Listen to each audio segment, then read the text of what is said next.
Market അടുത്ത വർഷത്തേക്ക് അല്ലെങ്കിൽ വരുന്ന കുറച്ച് ഏറ്റവും സിമ്പിളായിട്ട് പറയുന്നതിൻ്റെ 4 വർഷത്തേക്ക് മാർക്കറ്റിൻ്റെ കണ്ടീഷൻ എന്താവുന്നുള്ളത് ഒരിക്കലും പ്രിഡിക്റ്റ് ചെയ്യാൻ പറ്റുന്ന പരിപാടിയല്ല.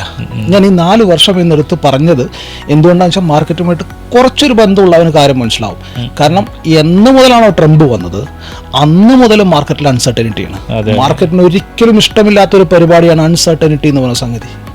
അനിശ്ചിതത്വം മാർക്കറ്റിന് ഒരു നിലക്കും ഇഷ്ടമില്ല.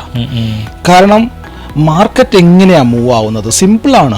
സപ്ലൈ ആൻഡ് ഡിമാൻഡ് അല്ലെങ്കിൽ മണി ഫ്ലോ. സിമ്പിളായിട്ട് പറഞ്ഞു കഴിഞ്ഞാൽ ഇപ്പം എൻ്റെ കയ്യിൽ 8 മൂടാൻ മാത്രം കാശുണ്ടെങ്കിൽ പോലും ഞാൻ അൺസർട്ടൻ ആയിട്ടുള്ള ഒരു പോയിന്റിൽ കൊണ്ടുപോയി ഞാൻ ഇൻവെസ്റ്റ് ചെയ്യൂല.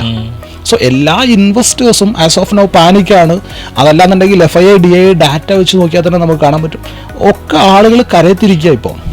കാരണം മാർക്കറ്റ് ഏറ്റവും സിമ്പിളായിട്ട് പറഞ്ഞാൽ ഏറ്റവും ചുരുങ്ങിയത് ഒരു 1.5 വർഷത്തേക്കെങ്കിലും അത്യാവശ്യം നല്ല ഒരു റിസ്കിലേക്കാണ് പോകാൻ പോകുന്നത്. Risk in the sense market നാളെ മുതൽ താഴെ വീഴുന്നുള്ളതല്ല ഞാൻ പറയുന്നത്, നല്ല വോളറ്റൈലിറ്റിയിലേക്കൊക്കെ കയറാൻ പോകുന്നത്. കാരണം നേരത്തെ പറഞ്ഞ അൺസർട്ടനിറ്റി അവിടെ ഉണ്ട്.